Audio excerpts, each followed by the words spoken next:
Hi guys, and welcome to another episode of the Smart Talk with me, your host, Simon from Audacity. Today's topic is all about ISO compliant cryptos. And today we're going to discuss how they just can't exist. So I'm just setting you up for the show just so you flat out know where this is going.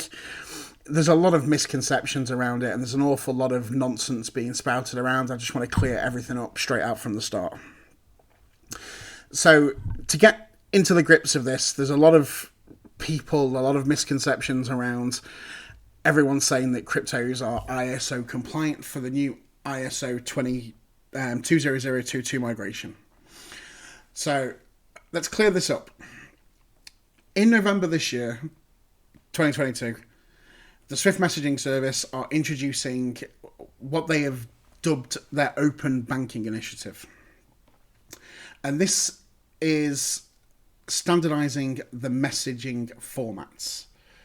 So those of you who don't know, there is hundreds and hundreds and hundreds of different types of messaging formats. So we've got MT messages, we've got PACS messages, we've got PAIN messages, ISO messages. SEPA use their SCT messages for credit transfers. There's so many that you cannot even count. And there's no standardization across them. So if we relate different messages to each other, like you've got a PAX009, which is the same as an MT202 or an MT205. Or you've got a PAX008, which is the same as an MT103. There's so many different types of messages and so many different types of standardization across different bodies that it's very hard to keep up with. So the Swift initiative is to standardize a messaging format between everybody. Everyone then can get on board with it and it can make payments much, much, much, much less frictionless. Now let's look at crypto. We all know crypto's strengths and weaknesses. Now crypto's biggest strength is the fact that it's permissionless, which makes it incredibly empowering. But how can you apply compliance and regulation to something that's permissionless? The very essence of that is just non-factual. You just can't do it. It's not like saying, oh, okay, I'm going to do this, I'm going to do that. It's just not possible. You cannot say, I'm going to be permissionless, but I'm going to be compliant. The very fact just negates possibility, which is why the whole thing going around all the communities is so stupid. Now, we can build frameworks that meet all of the criteria. We can build frameworks that are compliant. So I'm going to use Ripple in this example. So Ripple have RippleNet. RippleNet is a permissioned layer, which they apply all regulations to. So if somebody uses XRP to make a transaction using on-demand liquidity within RippleNet, all of those compliance measures are met. That is the two bodies that are transacting that fulfill all of those compliance. The actual digital asset that's being used, completely non-compliant. It's just a method. It's a vehicle of moving money. On its own, it can't meet any compliance standards.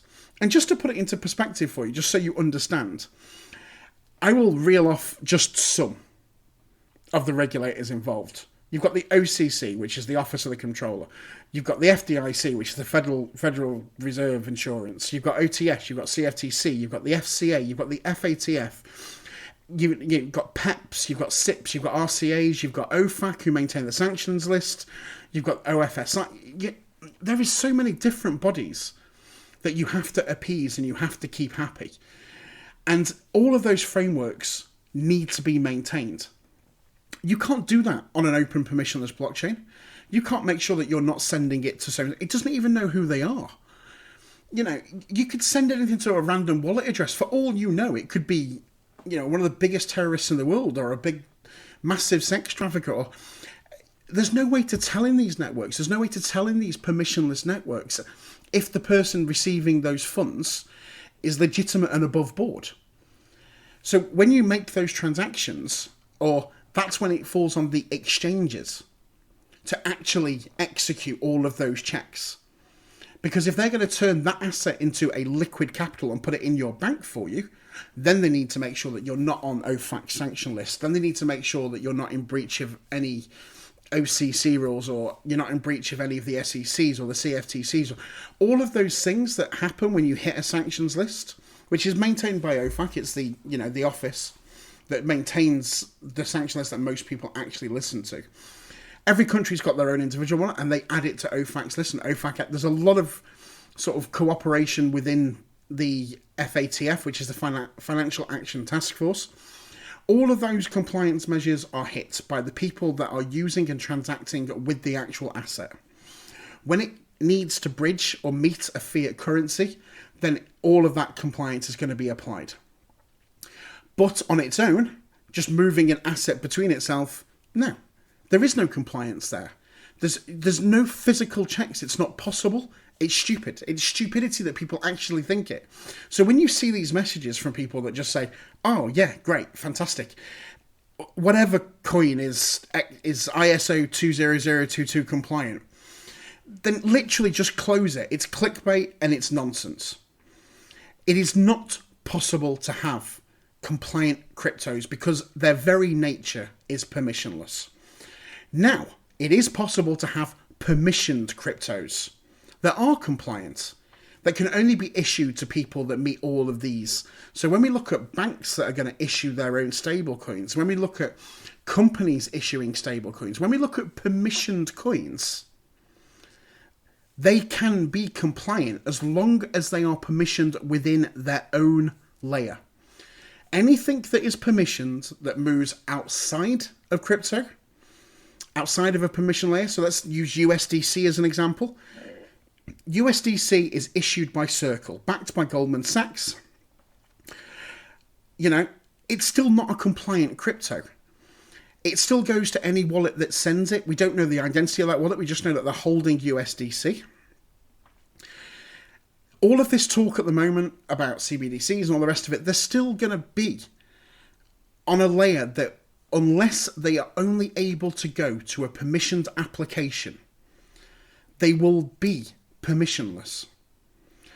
So layer 2s, layer 3s, layer 4s that are permissioned, that have their own assets, they can fall within regulatory compliance, because anybody that's part of that network will have to go through checks and have to go through.